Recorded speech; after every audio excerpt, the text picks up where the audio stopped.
Okay.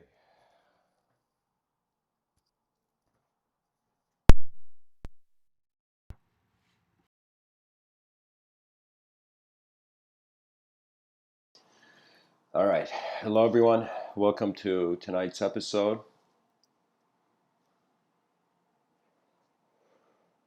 I would like to speak about the skies of other dimensions.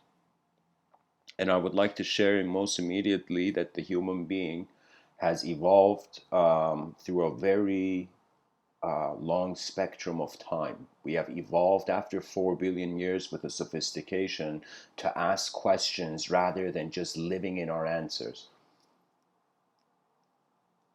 And really, multidimensionality begins with a doubt of the source structure, of the structure of how the source of the meaning of the moment is in some sense generated. I have kind of divided life into, in every moment, there is an objective component, an objective realm. And then there is also a subjective component and a subjective realm. And the subjective component wasn't there. It wasn't there in ancient times. In some sense, when I say it wasn't there, that means the subjective evolution occurred. It occurred when this creature, think of it this way, as there was an unconscious mass movement of nature in the cosmos. Now, from this unconscious movement of nature, that means nature's forces are just moving everything.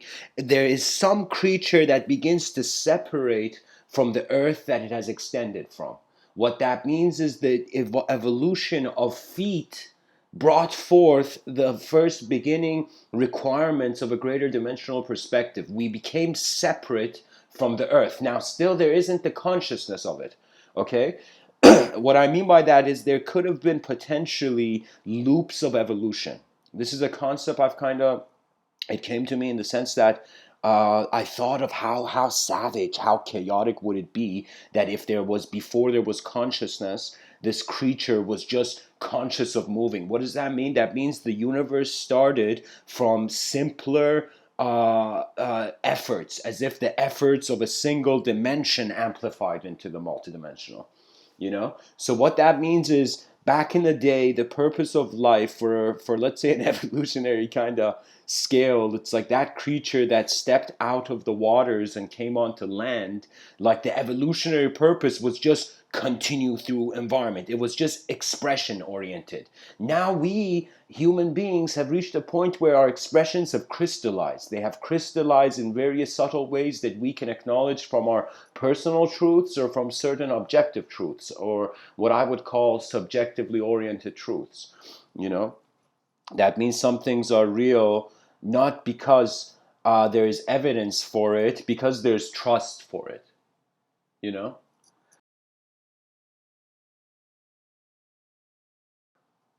that means it's as if a person may not have evidence that someone loves them, but if they see that person is caring for them, is spending some percentage of their attention throughout the day for them, then it means there is something, for example.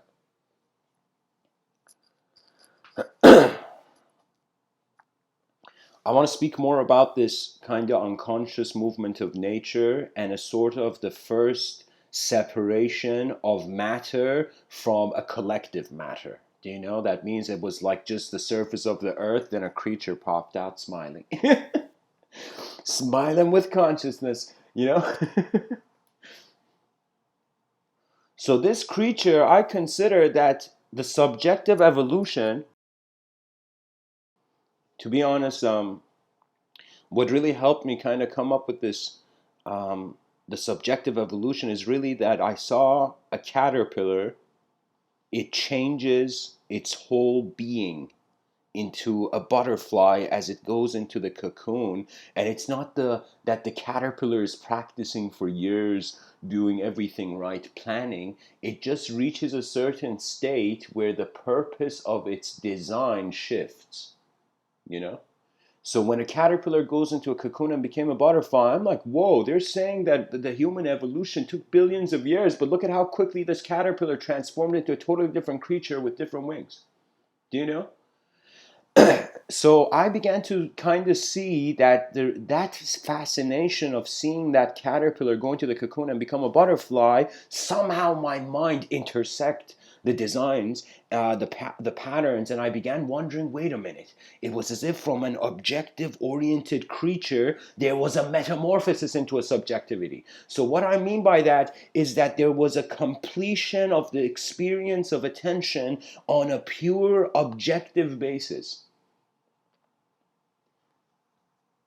So what I'm saying is the end of the objective evolution simultaneously was the beginning of the subjective evolution. When man realized he was separate from the earth, and then he realized his attention is separate from his body, that means he can look at his own reflection and be like, whoa, that's me. So like there was a leap of awareness. Now, really, history is very playful. Most people I find are intimidated by history. And I also say you should give a history book with a box of tissues to every person. Because for all the victories that were in history, there were more failures. From inefficiency, we are rising to efficiency.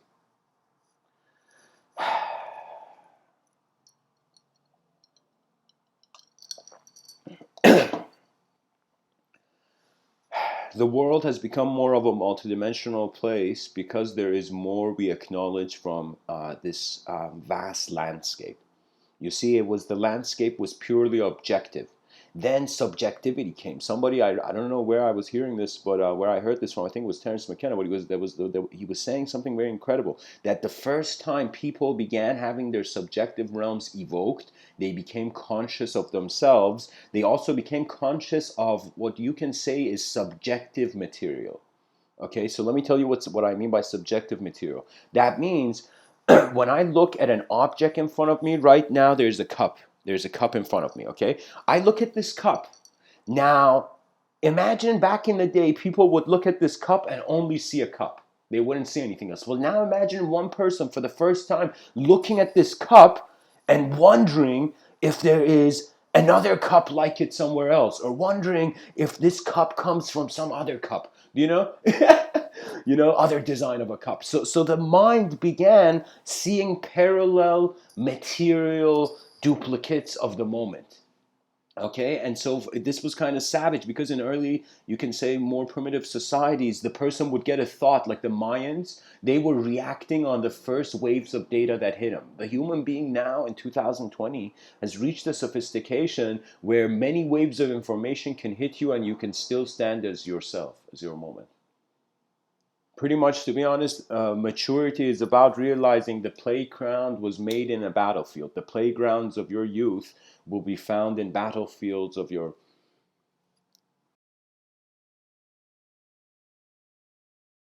later years. So what I'm trying to say, guys, is objective movement of nature. No mind, nothing. Then arises a mind. This mind that arises begins to realize that it can reposition the world it sees differently behind its eyes. When this occurs, the story of mankind is born, and somehow, by going further into the unknown, the technology of language evokes. Language is a technology. My whole philosophical kind of opening to language was that it took me a while, guys, to realize that I am not language.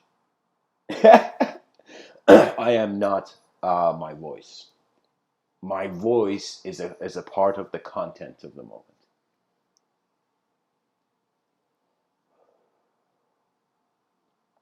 I've had nights where, I mean, every person experiences an opportunity cost to their actions, of course. But there have been times where I've really just nonstop. It's as if a question has entered my mind. For me, answers are nice, but answers are quick. Questions can linger. Questions can bring forth more inspiration than an answer. People saying, "Yeah, we want to find the answer." Sure, that brings a certain bit of an inspiration. And once the answer is filled, the archetype feels it's. Once the answer is found, the archetype feels its existence has been complete. But for me, asking a question A question that is in the unknown is more fascinating. That means I would rather listen to someone talking about a question that is on everybody's mind than on some sense finding an answer that's going to be an answer to everybody's mind. It's like good luck trying to give a solution to a changing world. The greatest thing we can have is an experience of the evolution of the question.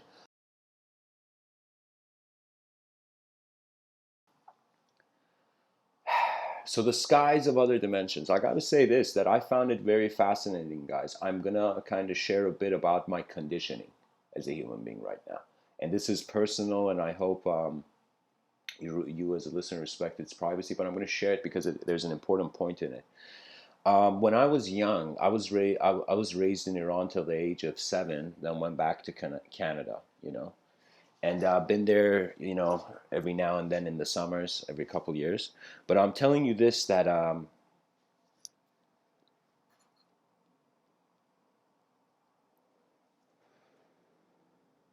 I was the first waves of information that hit me. What that means is when my mind asked questions about the cosmos, the first answers that came, I later on realized my conditioning was 6th century. So there was religious environment. Of course, Iran is a theocratical society now. The word Persia has been forgotten, and it has become a totally different nation. But anyways,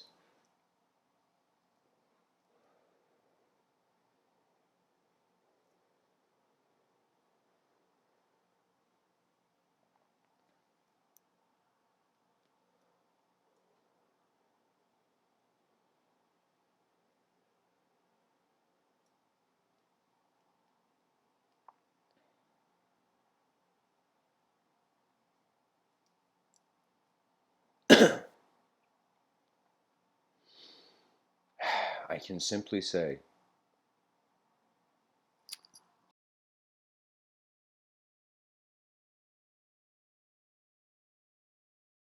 that when I was like 7, 8, me and my parents would put me in my grandmother's house for some time. Me and my brother loved to be there. And I remember my grandmother and grandfather, they were Muslim religious people, and I would always see prayer beads in their hand, you know? And every time, even imagine going up to your grandmother and your grandmother's like praying for you in that moment. So so I opened up the first wave of information that hit me about the explanation of the cosmos before I got acquainted to the concept of evolution. It was in some sense that it was created, and the concept of a creator was very common sense because you can see everything in our industries, in our economies, in our education, everything is created. The many things you see in the world around you now, they were once ideas and behind the eyes of people, and something made them kind of continue to bring it forth, right? So the concept of a creator was like, okay, if I can create an artwork, then why can't the whole cosmos be an artwork for some mysterious creator? So that the wave of information that kind of hit me at that age was that in some sense my free will was born into the will of an unknown cosmic direction, right? So most religious people hover in this kind of psychological state where the will of life is the will of God. So when they reach a certain point where they feel they cannot comprehend it, it is only faith that assures and stabilizes their mind. It's because in the face of the unknown, the hardest thing is to confront emptiness, guys. Very few people on this planet truly have confronted emptiness. And believe it or not, your true life doesn't begin unless you do, unless you're no longer afraid of what could no longer be here, such as the sky of one dimension.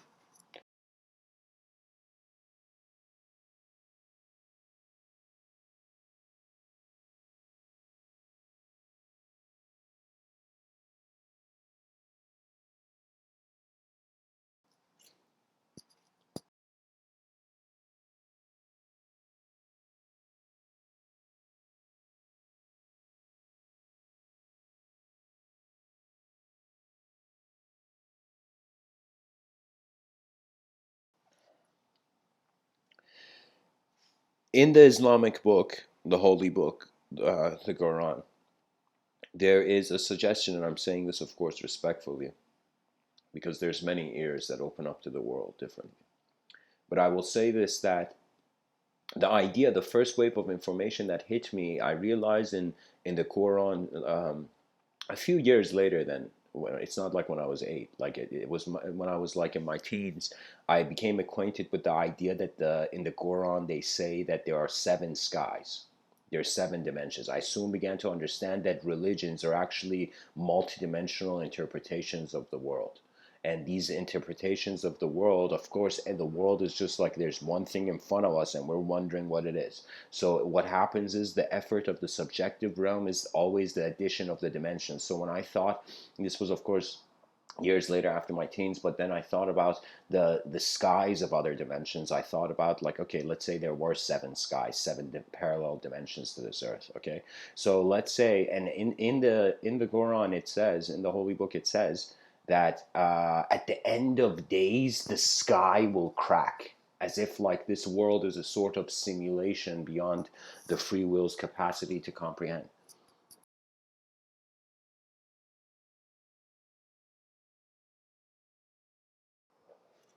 So in wondering about this idea of 7 parallel dimensions to the moment, of the sky cracking down, as if this dimension is a simulation of another reality, as if this world we think is real for us is the imagination of higher beings, So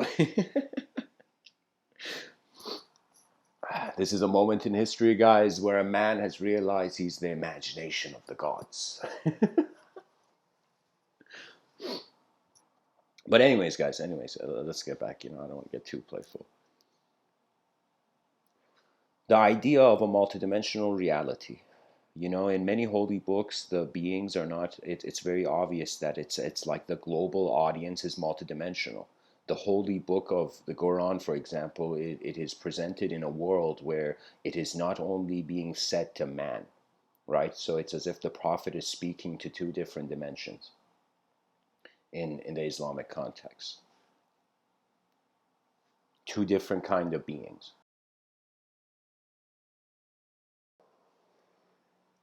Even if you go and search into Tibetan Buddhism, you see there was a figure named Guru Padmasambhava who would travel different farmlands, and wherever there was drought, he would go in that space and he would convert the kind of demons that were there to Buddhism.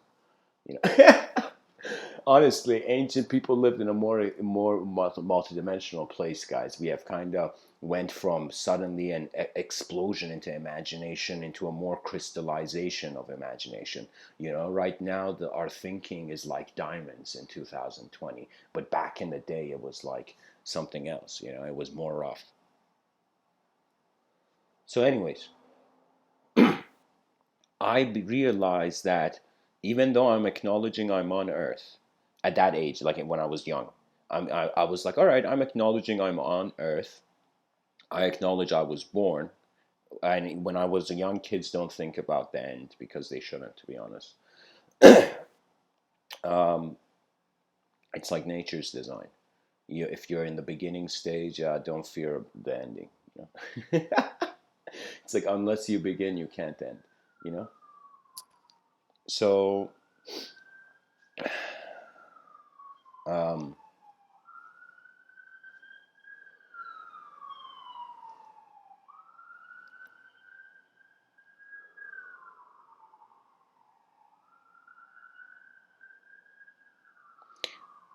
sorry, guys. Let me just. Oh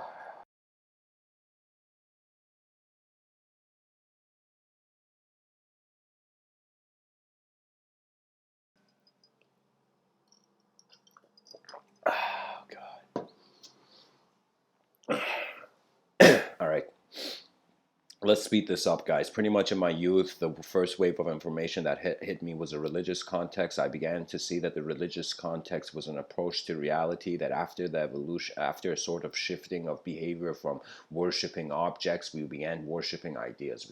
We began worshiping language. So what happens is, as history evolves, its evolution and advancement has to do with how much more the mind of the person kind of began confronting the singular sense of dimension and multidimensionality.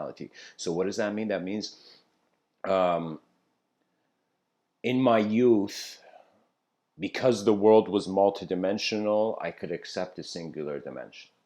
But when you make the world a single dimension, then you have to accept the multidimensional. So I think what the secular society and really a lot of atheistic and materialist movements don't realize that if you claim the world is only material, people's imaginations is going to seek on the multidimensional. So I feel right now we might think Western societies are like secular, but and Eastern societies are like less secular, you know. So we have a kind of pure singular materialistic dimension, and we have kind of an unfathomable multidimensional kind of will of God scenario. Do you know?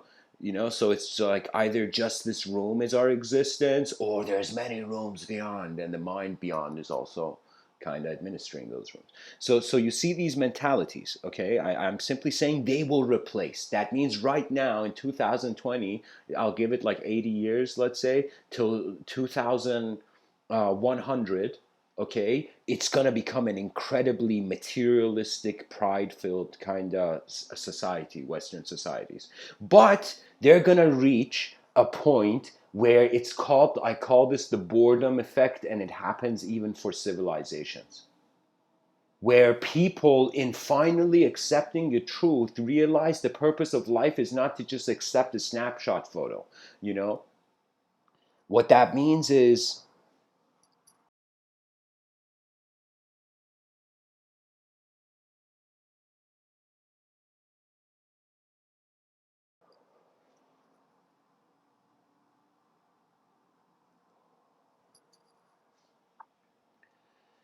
ah, speaking too fast, guys.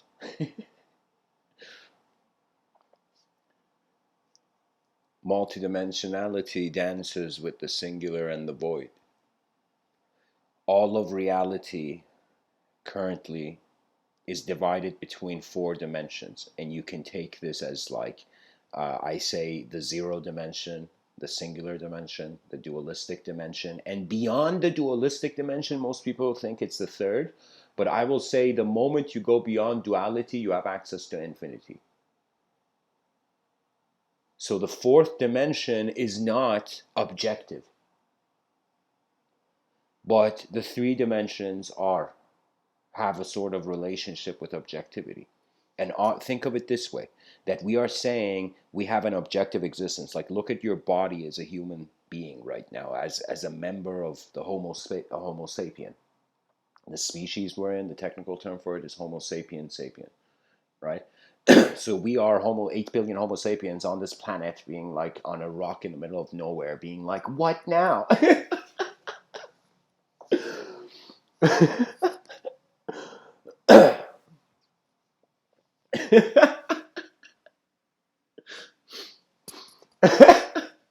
Oh man, why does that strike me so funny?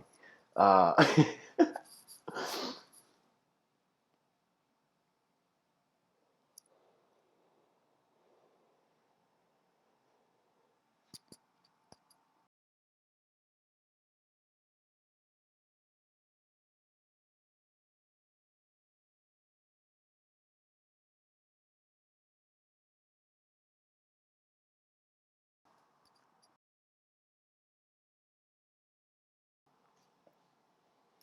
ah,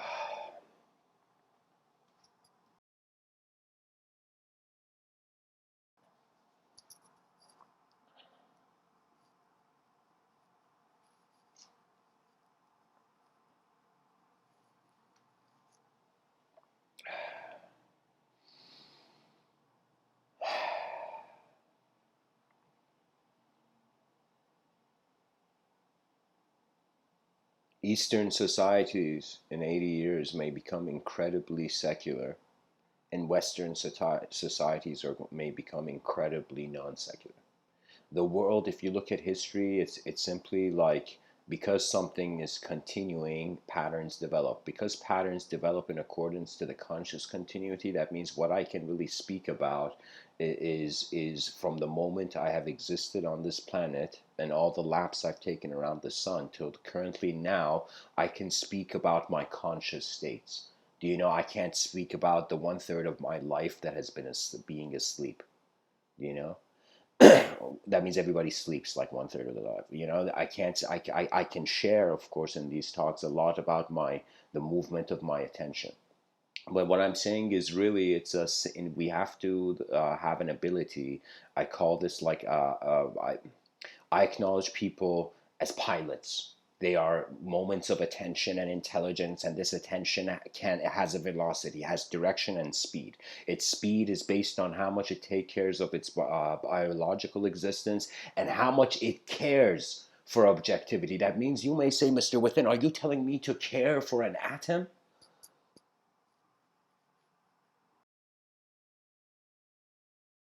And Mr. Within is saying, no, care for an atom's potential, which is the human uh, projection of existence. You see, right now, it's like if I wanted to be a purely materialistic kind of person, if anybody judged me, I would never be judged because I'm like, how is a bunch of atoms, in a certain orchestration, kind of judging another bunch of atoms? Like every person in my life, I have either seen negative outlooks or positive outlooks, whether the person has been a friend or enemy in the moment. It was for a second, it was like on a materialistic level, it's atoms in space. It's as if the neurons of that mental biomental phenomena kind of like threw that words at me at that day. Let me tell you what every living conscious being seeks. It is advancement through being acknowledged. What is lacking in our civilization now is the involvement of our true selves behind our eyes. They say this, guys. It's as if I'm there. I've had moments where I've just sat down in nature and behind my eyes, there's been like if I could fast forward through many apocalypses, the rise and fall of various parallel civilizations, you know? And in that vision, I remember just realizing a civilization is advanced under one definition: if it trusts itself, if it trusts the moment. Efficiency can only come from there. Mastery comes from a strange inner acceptance of the field that one is in. What that means is just like how you can like find an object near you, like I don't know, right now in front of me there's a glass, okay? I can really lightly hold this glass, or I can really intensely squeeze this object in my hand. Okay, so what does that mean? That means I have an ability to simplify the expression of the moment, which changes the meaning of the moment, or I have an ability to intensely make it complexify it, you know? It's like a balance between freedom and gameplay. That's discipline, you know? Discipline is a video game. You go along with it hoping for the update. Hoping to level up.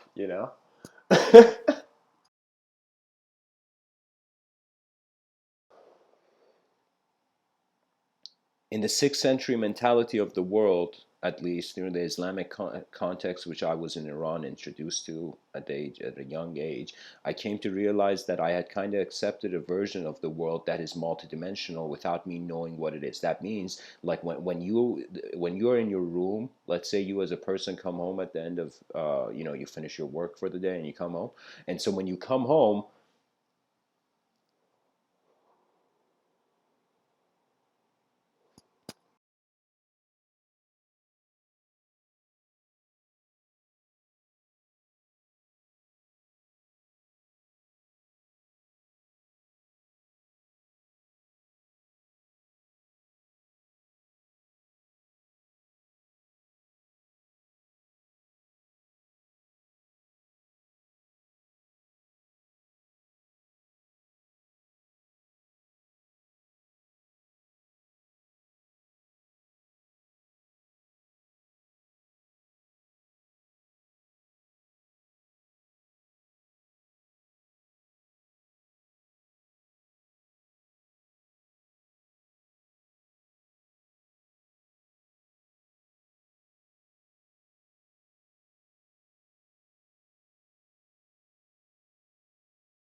Whew. Sorry, guys. Just a second. I need a quick intermission. I'll be back in like 30 seconds.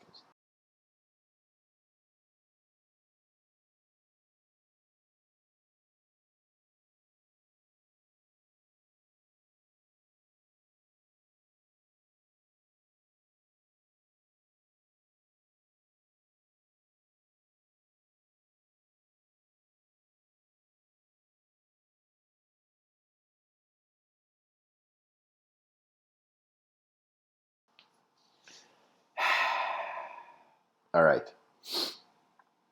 Pretty much, guys, I'm saying there, like reality, of course, I'm saying that the attention is oscillating between a simple way of being and then having a potential of doing things also in complex ways.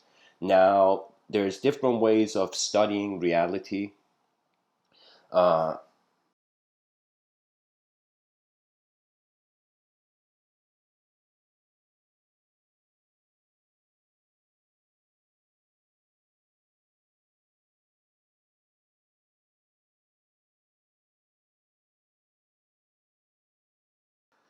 Think of it as similar to all the ways you can drive a vehicle. Now imagine that language is a subjective vehicle which the objectivity kind of requires to center itself around. So strangely, we can say the human organic, like biological body, its center of gravity is the free will. I am telling you, because regardless of how much gravity is putting us down, it is our free will that makes us rise beyond the clouds of our species. So I think what it needs is really what life is showing us. The patterns are clear. The more we can be like eagles of vision, the future generations can be more like the eagles of vision to realize that, okay, you were raised in one branch of knowledge, great. Now fly like the eagle, soar, and above, from the above, see the whole forest. And when you see the whole forest, it's another way of saying the evolution of the complex vision is a simple truth. The evolution of the most complex science experiments done in our history were to make something simple be comfortable enough to be known, to be accepted. You see, for me, scientists, regardless of how much there is the religious denial of science, or there is a spiritual avoidance of science, I have a respect for scientists that I can say it's as if for you can say like it's divinity is happening everywhere. It's not who said language. Divinity is has to be a certain set of language. You know, it's kind of like realizing the attention has nothing to do with thought, and you'll laugh when you realize this. Attention is simply being here. Attention is not a character in a story, but in the content of the attention, which is your whole moment of being, you find many things that stories can arise. I can even take like this cup in front of me and consider it, make an origin story out of it. I can say existence was a cup that was designed and then God just poured life into it. You know, we can, and this cup is on the top of some celestial vehicle, so it's always changing in balance. Like you can create anything out of anything. Even you can create nothing out of anything.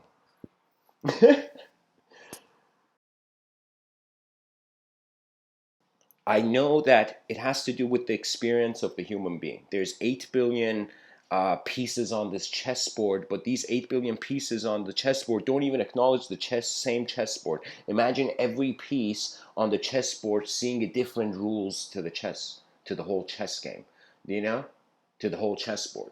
So what that means is a lot of creatures on a rock first attempt was is to be able to speak a common language. Without a common language there can be no correct collective behavioral alignment.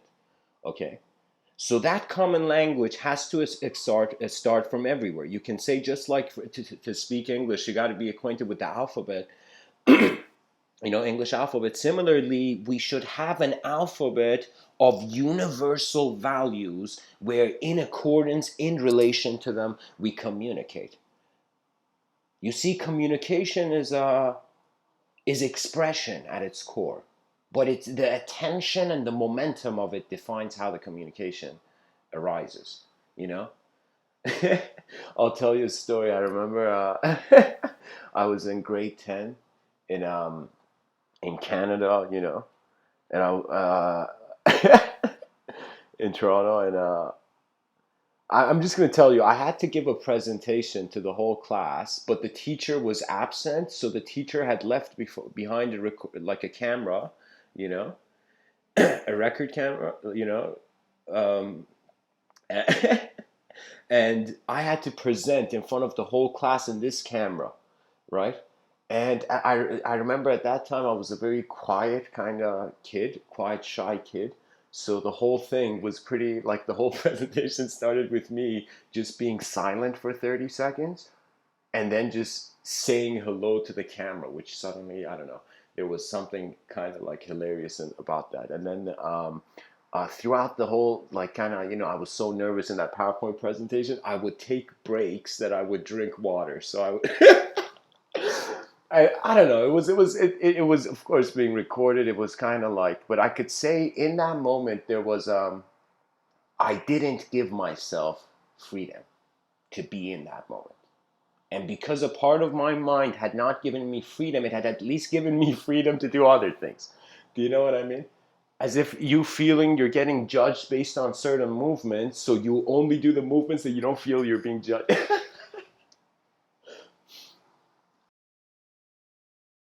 So I honestly, my evolution of through my experience of communication was that I was denied, and that was a strange blessing in disguise. The many things that I was rejected from preserved certain states of mind in me.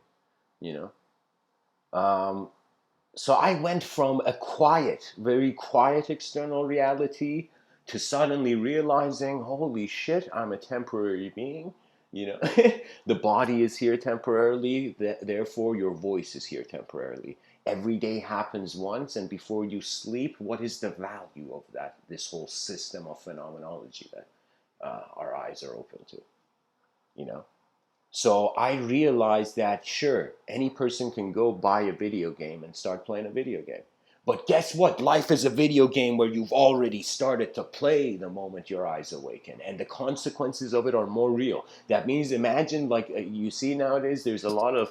I was seeing a YouTube video on it. There's a huge gamer culture, which is going to set kind of like it's going to inspire the cyberspace culture, you know. And so it's like many people in the gaming community are like waiting for the new virtual reality kind of technology releases. You know, so the what is it, Oculus or something like those goggles or virtual reality. So guess what? Imagine a gaming company in the future comes and says, "Hello, everybody. We want to declare that we have made a video game, a virtual reality video game that is so real that it's indistinguishable from the world." And then people are like,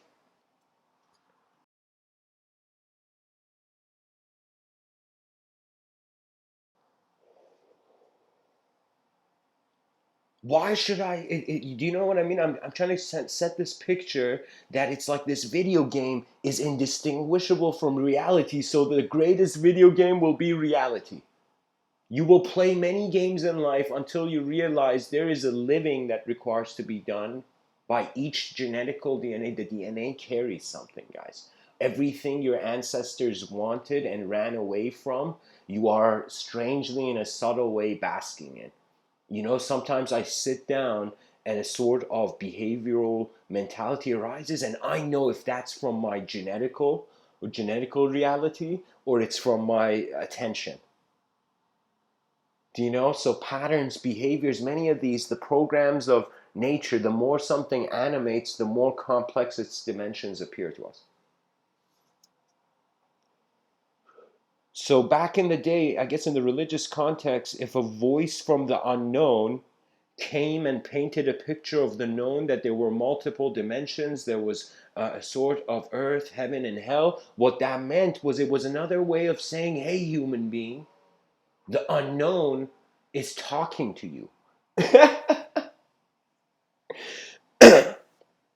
But we give the unknown its voice. Your attention is the most important resource on this planet. And your attention can not only move in your objective realms or your subjective realms, it can not only be external or internal or just a 90-degree relationship. To be honest, the 90 degrees of any point, any dualistic, imagine like the dualism of life is like a line, right? Imagine there's a center of point. Imagine Buddha was in the center. Buddha's like, I found the middle way. I'm enlightened, guys, you know? And so Buddha is the center of the point, the center of the duality. Okay, now, if the attention, somebody has a negative day, their attention is on one side of the dualism. They think life is not working properly, you know, or they have a good view, a happy day, and so they think life is working properly. Now, from any side, whether you're seeing life as good or bad, if you just have a 90-degree shift, you will discover another axis. So what does that mean? That means you going from is life good or bad to suddenly realizing, oh wait, a 90-degree shift is like, well, is the world known or unknown? So the word unknown and known changes. It reduces the significance of a morality that is based on a written code. I do understand that the digital age inspires to decode the cosmos. But I also understand that in the language that we build, language is a tunnel. There's two sorts of freedom. There is a freedom where you don't have it at the beginning and you need to get it, and there's a freedom you have, you just don't know you have. The word mysticism is the latter, the freedom you are. You never you if it's not happening in your present moment, then it's not real to you. Do you know? So I am saying life is not about just personal development, guys. The whole self-help industry is it's like it's a paradox. You're reading somebody else's words to help yourself. But really what it is about just the purity of vision and the sincerity of intelligence with itself. That means I realize, okay, you know, the world can have many interpretations on who I am, but what is my interpretation on who I am? And I realize if I don't honor myself, how can I honor my voice? If I don't honor my voice, how can I honor the ears that they will enter? What I mean is that it was a reset. In life, your intelligence gets reset, and when it does, it's either your the observer is the will, or the objects of observance and the subjects of observance are dictating the will. It's similar to the story where this farmer's horse runs away, and the people in the town come to bug the farmer, and they're like, "Oh man, old man, you're unlucky. Look at how unlucky you are. Your prize horse, your only horse, ran away." And the farmer is like, "How do you know it's unlucky?" The farmer says, "How do you know it's unlucky? Maybe it's not. Maybe it is. I don't know. Who knows? Maybe." He says maybe. A few days pass. That one horse comes back to the farm with three new friends, three new horses. Now the farmer has four horses. And in that moment, suddenly the people come up to him and they're like, "Holy shit, man, you're so lucky," you know? And the guy gets angry. He says, "Who says I'm lucky?" He says, "Who says I'm lucky? Maybe, maybe, maybe," you know?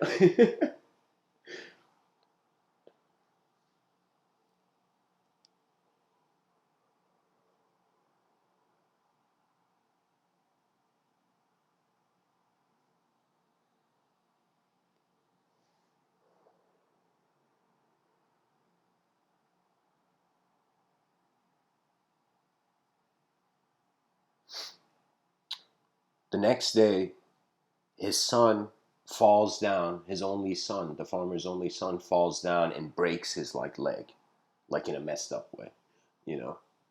And in that moment, you know, all the people in the town somehow are there and they come to the farmer and they're like, "Bro, this is, you're so unlucky, man. Why are you so unlucky?" And the farmer gets angry. He's like, "How do you know I'm unlucky?" He says maybe it's bad luck, maybe it isn't. And then, like a few days after, the military comes in to enlist, and the military comes in and needs soldiers, so it takes all the sons of the people in the village who can fight, and they come up to the farmer and they see his son can't walk, and they're like, he can't be of use, and they leave. And all the other people in the village come and they're all like, holy shit, man, you're lucky. Like that's next level, next level luck. Yeah.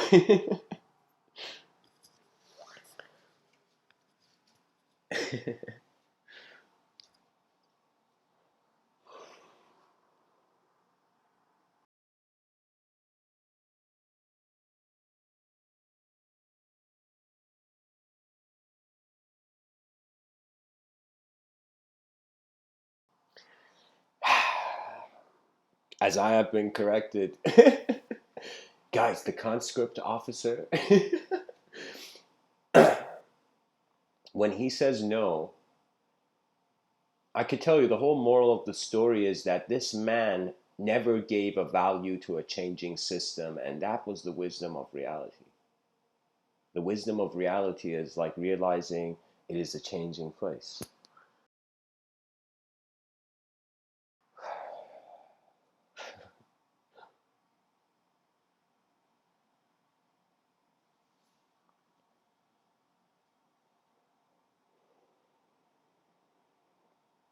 Ah, I remember the term, guys. It's really, I remember there was a phase of my life where I didn't feel like in my past life I was a Tibetan Buddhist, but I felt I could understand Tibetan Buddhism very easily, right? And in Tibetan Buddhism, the main thing is you got to realize the quality of indifference.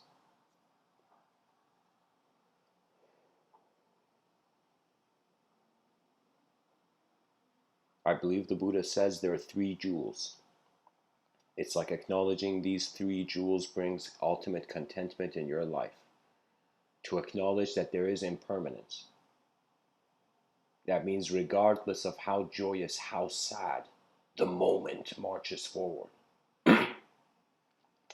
Then there is incompleteness, the second jewel. What does that mean? That means the person is trying to complete many things. The various, think of all the human beings that they kind of burnt the midnight oil, and those writers as if their hands had, every sentence was like a second of their life going by. Not a second, that'd be really too fast to write a sentence, but you know what I mean. Like, it's as if they lived for something, and you're either living for your answers or you're living for your questions. And when you live for your questions, you don't define the unknown. Life animates more naturally. When you're living in the answers, guess what? You already have your answers, so you don't need to ask questions. If you think there is nothing wrong in the moment, you will evolve nothing. So that is also an issue that we find in mystical thought, that it's like ancient thoughts come to the modern time, which is it's stressful and mechanical, and the world is kind of corruption of power positions. So it's like in this time that we are alive.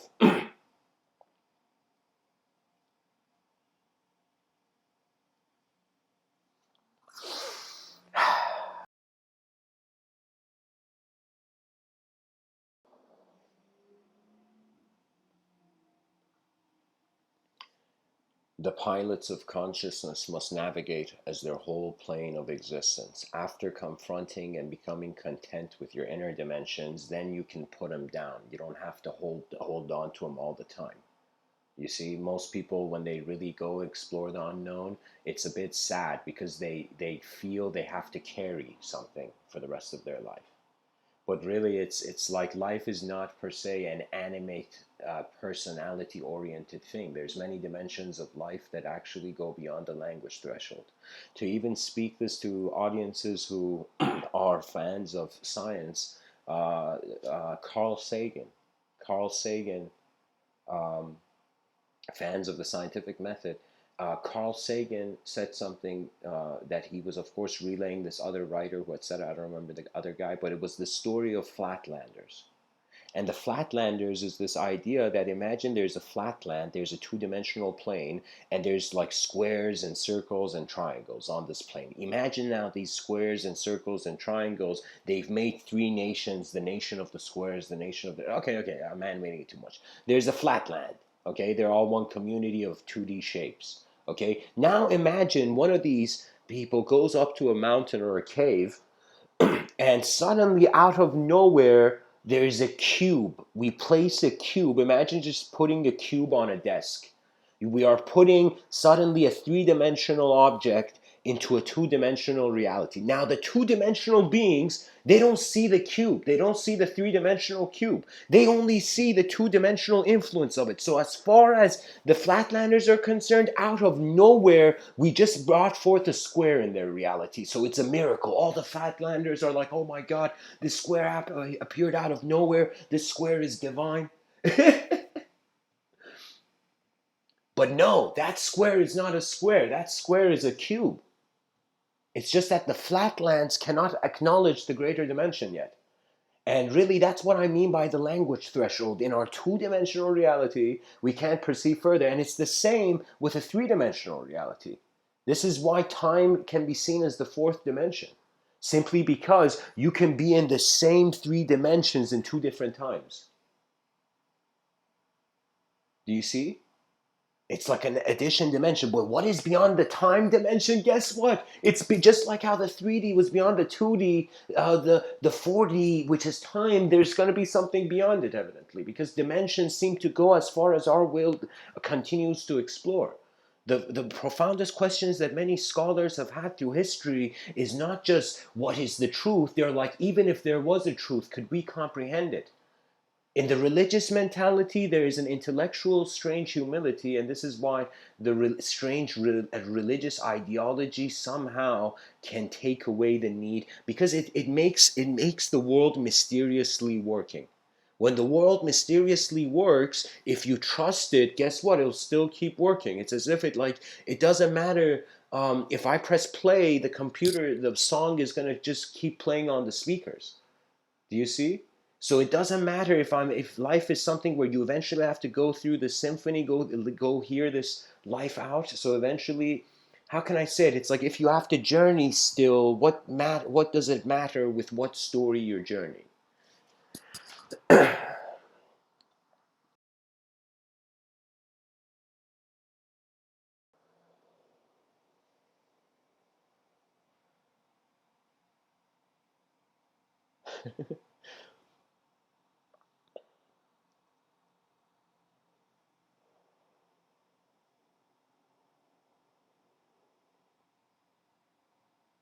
Life is a moment to behold.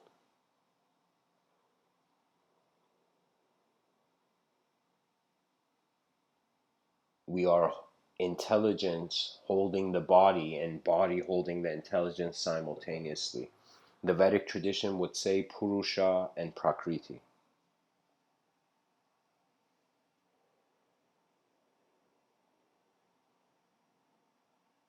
Consciousness and matter, the two sides of the endlessly spinning coin that is the human intelligence. And to study consciousness, we have to have our attention less on objective phenomena dictating truth. And to study matter, we have to have our attention less on subjective phenomena dictating truth. For me, what's incredible, that means before I even find a story to entertain about the cosmos, what is here now? Any moment in your life when you wonder about what you're looking at, it's the same way you look at an object and the mind creates parallel subjective potentials, or the attention reflects off as the object, but it reflects off in your inner realms as a sort of subjective phenomena. So what does that mean? I look at this cup in front of me and suddenly I'm seeing, for example, like orange juice in the cup. Even though the cup is empty, but like that's how the thought reflected in that moment, you know. The attention went to form and internally emerged sub form. the subjective phenomenology.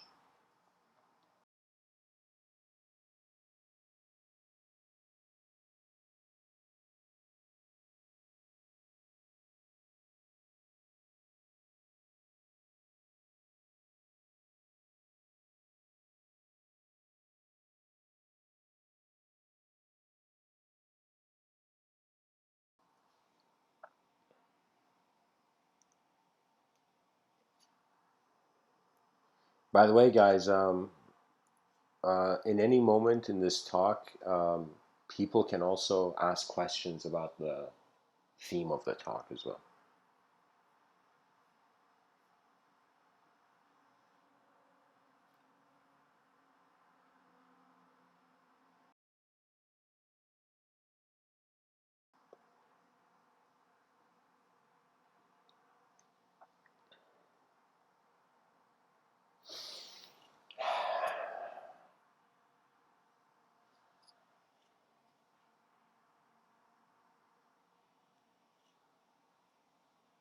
What can man do when he realizes the sky he sees is not the only sky? What can man do when he realizes the idea of man is emergent simply due to a conditional biological existence with also a sort of unique subjective journeying that has occurred? We are matter that has found a mind that has found itself beyond matter. And so, what it really means is we are becoming more, consciousness is crystallizing into a pure remembrance of an attributeless being. This attributeless being, this may be too soon I'm talking about it, but of course, I feel I think I was born like 400 years too soon. See the power of the ego, guys?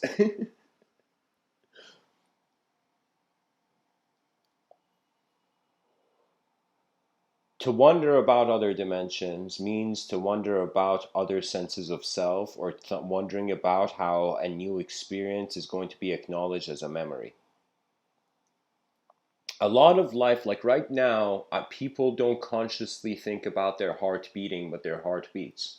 They don't consciously think about, for example, themselves breathing, but they're naturally breathing. So what it means is a majority of this system's nature's intelligence is self-preserved.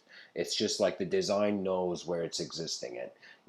But now we've reached a point where there has come a divergence from nature. It's like the environment is becoming less and less kind of natural. It's like back in the day, people had a lot of knowledge about plants, and animals. Nowadays, nobody really like. They're like, it was as how like Ronnie Cheng said, how can the internet make the source of all information, like make us all? How can all this information, world's information, make human beings stupider?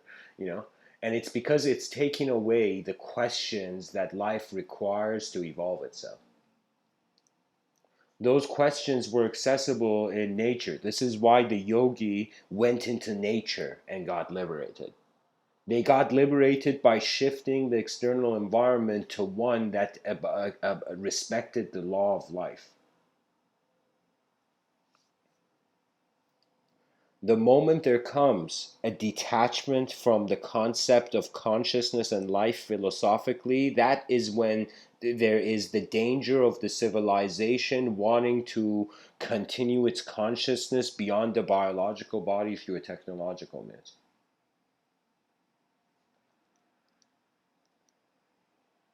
Think of it this way. We look back like 1,000 years and we see certain pioneer human beings, the pioneers of our cultures and civilizations. And when we see these pioneers, we can notice that they would look back and wonder about who were their pioneers or what were their origins. And it was more of a mystery. So we can say we are right now, however way we're living as a human being, right now that we're alive on this earth, we are being the pioneers for 1,000 years, whether we know it or not. Our actions, our activities, our contributions to the collective emergence of humanity 2.0.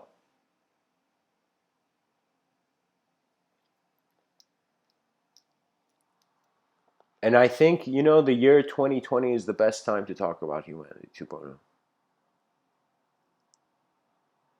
As if considering everything before here, before 2020, it's like humanity 1.0, you know.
Is there a sort of threshold uh, to the edge of a concept or to the conceptual ability of the species? And what is accessible to that kind of cast alone on an island survivor mentality when the members of the civilization realize they're on a rock in the middle of nowhere?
Ah,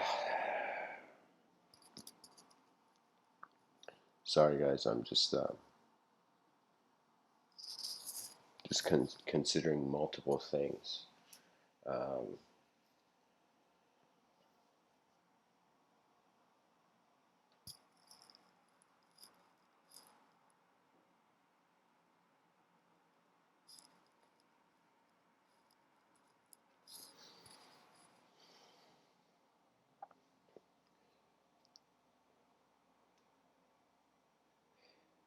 if a dimension is unfathomable,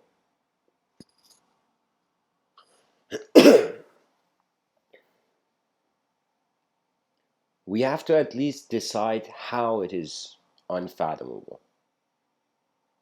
And so what that means, if the four dimensions have to do with a sort of linear possibility, it's like I'm kind of saying, what if there's a chance that beyond the fourth dimension, the reality becomes incredibly irrational?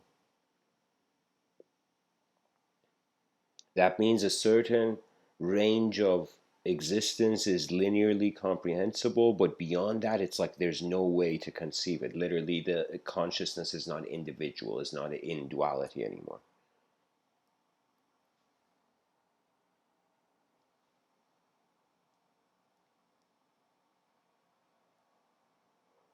We can say the evolution of creativity, it's kind of like in a dualistic state of, all right, the creative state, the person while they do something, like the inventor while he's building, and then after where the invention is there and the builder is separate, the inventor is separate from its invention, or the artist is separate from its artwork after it has finished it. It's as if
I'm sorry guys, I can't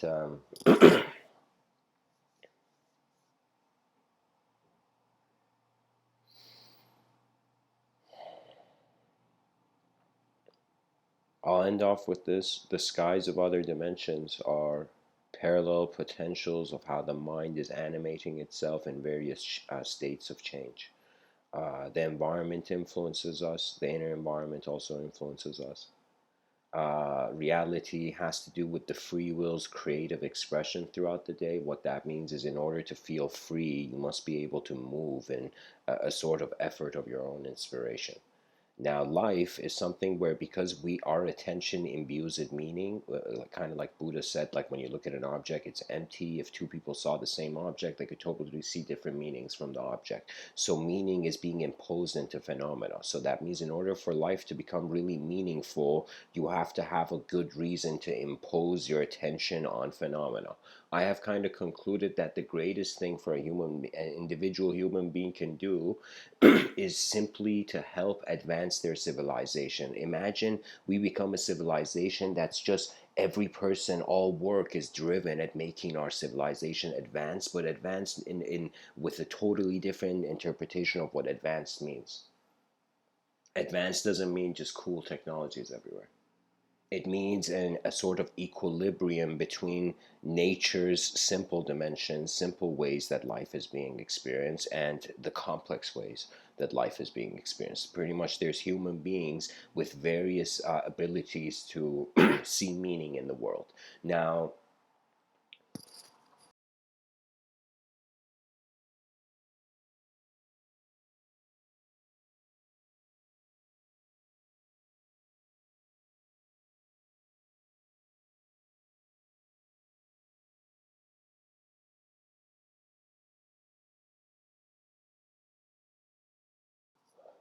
true meaning will inevitably be a collective objective truth.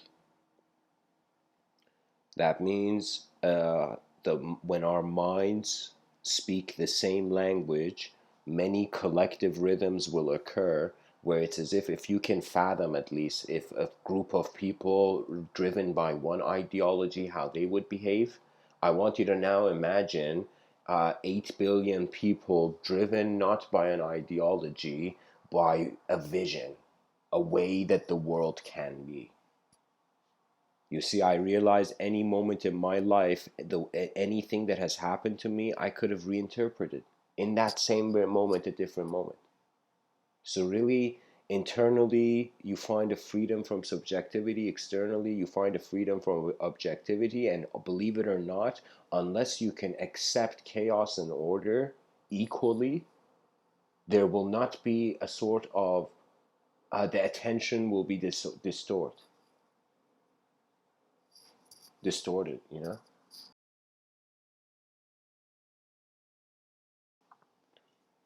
In my stillness, the world is being me. In my movement, I am being the world. And the concept of active and dynamic dimensions is simply Mr. Within's way of saying, like, beyond the language threshold, it's an unknown rhythmic abidance of nature. That means I think the truth of nature is like, the spirit of the cosmos is like, all right, human being, calm down from your own beliefs, come down from your own beliefs, calm down from your own beliefs, and in some sense, you'll see that in the it's not life is not an instruction booklet. It's an exploration of existence and its nature. That means it's not enough to just wonder, but one has to wonder about what happens to such a sophisticated degree that eventually they realize their inner landscape, their subjective realm. So, the way you right now, as an individual human being, see the world, that inner landscape is literally, you have to resculpt this clay into your new vision. Just like how Michelangelo said, I saw the angel in the stone and I set it free. He saw the a perfection in the imperfection and became it and brought it about. Similarly, the relaying of the inner phenomena into the external, or even the external to the inner. Most beings don't realize, guys, this may be a strange thing to say, but I think it's necessary, that there are human beings on this planet that they are not, like, think of some range of these 8 billion human beings, their animalistic, or their animalistic instincts is dictating their clarity of vision. What that means is the animal, how would I say it?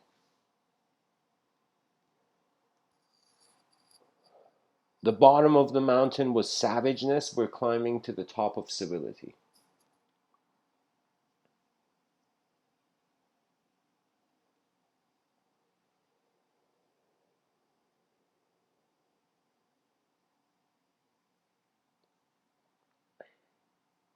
We start from our own world first. Everybody. There's no exceptions. Every conscious and individually embodied creature starts from its own reception. own point of reception. Now your point of reception can change. So again, Michelangelo said, "I saw the angel in the stone, and I set it free." You are seeing the efficiency in the inefficiency. And when your mind trains to find the efficiency in the inefficiency, you will hilariously live life in many moments where just by a sort of honest effort to live in the moment, the meaning arises, the intelligence comes. It's like they went to Shri Ramana Maharshi, and the guy's like, what? The person asked something like, "How do I find this wisdom that you speak of?" And Shri Ramana Maharshi is like, "Just stop talking." I think the guy was speaking too loud. What Shri Ramana Maharshi says, that it's again like something that's following you, the ultimate wisdom, the clarity of the higher dimensions are searching. They are searching. They are searching to. It's like just it's like there are beings that want to pull other beings out from the quicksand. The quicksand is a lesser dimension. It's a reality of the mind where suffering is more real, than the opposite of suffering. In every moment I have looked down on myself, I notice I could have looked up. In every moment I've looked up to myself, I was aware I could look down. So life became more about an attention piloting in various systems and various in subjective interpretations of those systems. And when I could observe the objective and the subjective at the same time, I realized it's more of an experience as a field of being in the moment rather than a purely just objective oriented. So what that means is many people spend time with their loved ones, but it's also good to spend time alone with the cosmos and nature.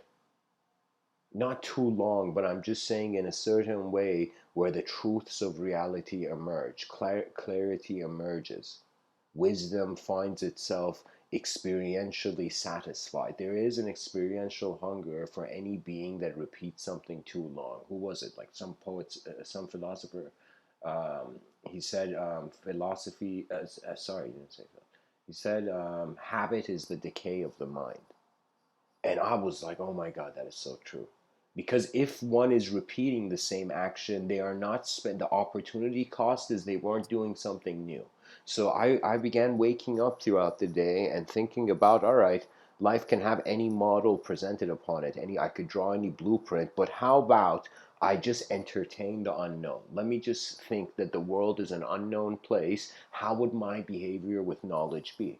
And I realized my behavior with knowledge when life became unknown, and I was truly wondering about the how I am a phenomenon to myself as a conscious being. And I realized that that consciousness part it goes beyond the language threshold, and language is a system that is kept by duality. That means if language was a technology, its gears are duality. The gears to the machine of language is in some sense of various dualisms accepted on their in their own universal way. So that means imagine somebody memorized all the words in a dictionary. What would that mean? They would have, it's like the words are just chronologically sequenced, but it means like event wise they aren't. So what it means is it's like realizing in every moment you can redraw a design. And similarly, the designs of your experience are in the control of your free will. It's just the stories of life, especially intense stories given to children at young ages, incomprehensible. Like, how can I tell you? It's like on one level, every era in history, the child was uniquely um, uh,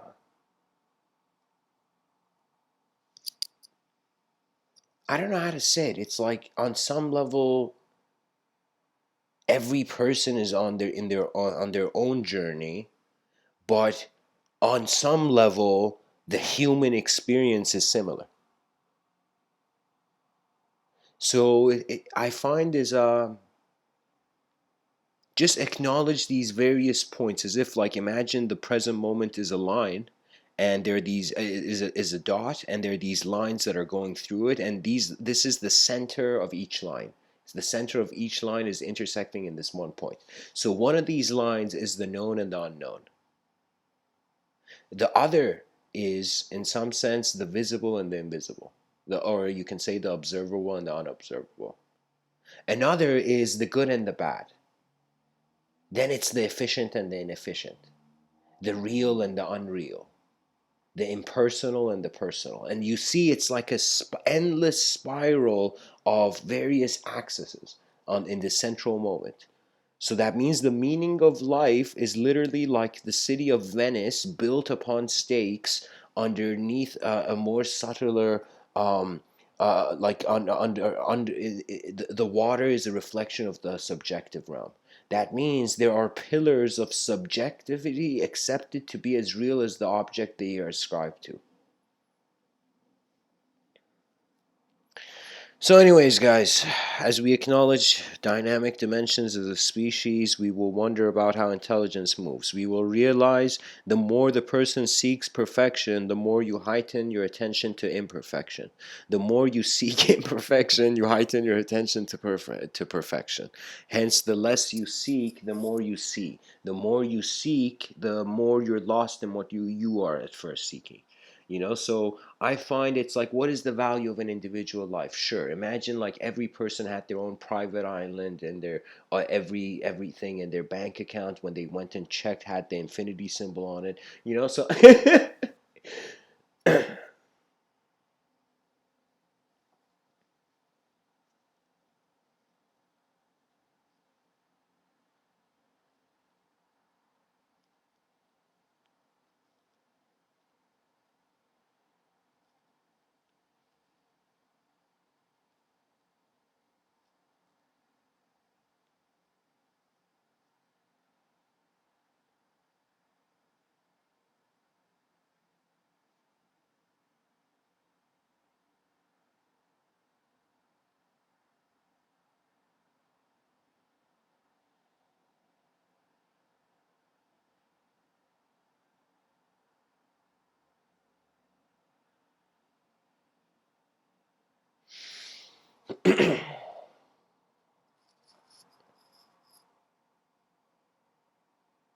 as Rumi says, out beyond ideas of right doing and wrong doing, there's a place. I will meet you there. The return to the unobservable intention of the observable attention. He says, I will meet you there, and then he says, when the soul sits on that grass, the world is too full to talk about. A sort of level of experiential contentment beyond allegiance to any subjective narrative. An experiential advancement of an experientially collective relationship of the members of the civilization with the civilization. The value of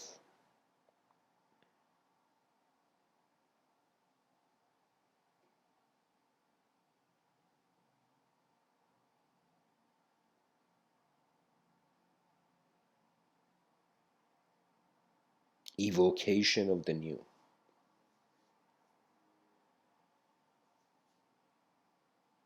Hopefully, in the future, there's going to be many schools of advanced communication.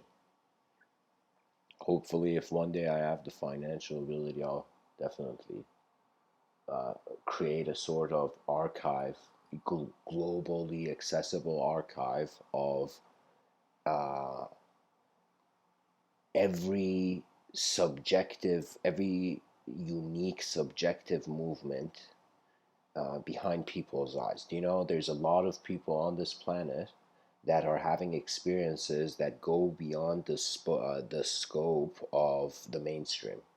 Now, when it goes beyond the scope of the mainstream, it means that the audience of the world is choosing what it looks at. When you have choice to reshift the attention, to pilot the attention into a totally different value system, then you eventually see you're a creature even beyond linear value. And so it is only the design of our economical system that is making us obsessed of the linear approach that in some sense becomes a blind machine. So you see, the problem is with machines is that before you turn on the machine, you got to make sure you've made all the adjustments to the design you want. And because at some point, it's like our ancestors understood, it's like you can't make a giant boat till the end of time. Do you know? So what you do is you make a boat as big as enough as you can, and then you set sail in uncharted waters towards uncharted territory. So my effort is that I'm saying, okay, human beings have also the technology of writing accessible to them. We can communicate our inner realms through various languages. So I feel as people journey and explore their subjective realm and how the phenomenology of this, what we call a mind or dash imagination or whatever you want to see it as, you know, it's like begin becoming journalists of your own experiences, researchers of your own experiential movement in life. And I find in the future there is hopefully the schools of advanced communication would be able to have an archival database where we are as fascinated with the phenomenology in front of our eyes as the phenomenology behind our eyes. There's more than objectivity here. It's like, is an atom, is a group of atoms speaking to you right now, or does the atomic reality seem as a sort of medium? So, anyways, guys, I guess that's it for tonight. Thanks for listening, and write your vision, and you will realize what moved your hand was not language, but the experiential reality. Life is an experience to be grateful for. Sometimes I feel sad, and then I realize, okay, I could have not totally not existed in the grand scheme of this cosmic emporium. So so live for life, and you'll live for life.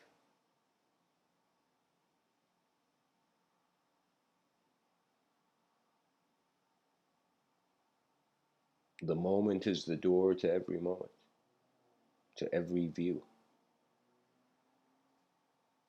One's relationship with their presence is a freedom from any sort of personified approach to self. It's like you those people who went after freeing their mind, you free your mind ultimately through a realization after confronting the void that each moment can have a sort of infinite potential. So what happens when man looks at chaos? He's like, chaos. Gotta look at the greater order now. And looks at the greater order, and then it's like, I gotta look at the greater chaos now. And looks at the greater chaos and says, I gotta look at the greater order. And this game has been played by our civilization to an incredible level. But I think ultimately it's this exploration of subjective phenomena into itself. We're trying to find a mirror of the mind and when the mind finds that, when the mind looks into the mirror of existence, it simply sees the presence of being. So really, it's not that human beings don't have an ability to comprehend the reality. It's just that reality becomes incomprehensible because the questioner becomes so extremely conditional that the only place left for it to go is into the unconditional. And that's when the unknown, it's like your eyes become, I don't know, let me say it like this, that it's like known eyes looking at unknown skies. It becomes unknown eyes looking at known skies. So it's like the creative, the permission of the cosmos that has granted the evolutionary design of man a sort of creative ability, you know? And creativity also requires space. It's like before you bring in your furniture into your house, you need to have the space for it. If the house is filled with other furniture, you can't bring the furniture in. If the person's reality and their attention in the moment is locked down on certain beliefs, certain ideological furniture in the space of their moment, in the room of their moment, guess what? Unless that furniture leaves or whatever, you can't bring in new furniture because the attention is being occupied in a singular way. It's like every moment is its own room with its own kind of subjective filled furniture. And so I say that it's like when you realize meaning is instant and the human body is a unique design, eventually the contentment of the inner will. That means your free will, when it wonders where it comes from, it begins to realize it's the free will is actually just a view of the collective will. I don't know how to say it. It's like the eyes of the cosmos is man's voice. So, anyways, guys, thanks for tuning in. Much blessings and namaste.